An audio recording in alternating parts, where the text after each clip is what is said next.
Okay, so now we've got to find the additional time it elapses until it hits the floor.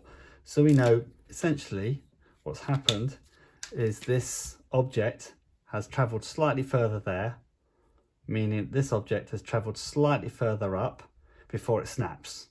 And so we know that there's an additional distance that it's gone, and then it falls down to the ground. Okay, so we can try and work out, first of all, we can work out what the speed is, because the velocity is going to be the acceleration times the time. So that's that times the time before it snaps.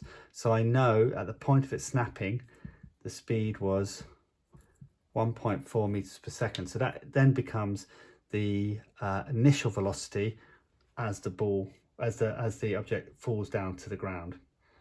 And so I can work out the total distance it's traveled as well at this moment in time here.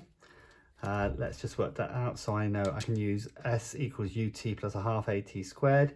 Very common one to use. Initial velocity is 0, so it's simply going to be S equals a half at squared. So A we've now already worked out there, and then t squared. And so it's effectively 1.24 divided by 4, so 0.31. That's the additional distance. Now that I've got the additional distance, we know the height.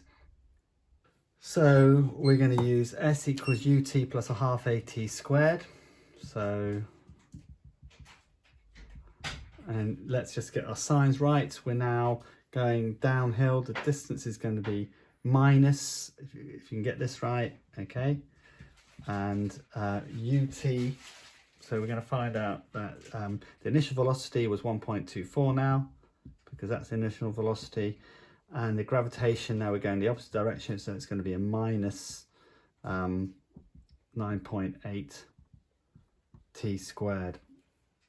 And then the beauty about all of this is you can actually put it into your calculator and you'll come out with a solution, and that's the beauty nowadays, not like in my days. So that's the time before it hits the ground.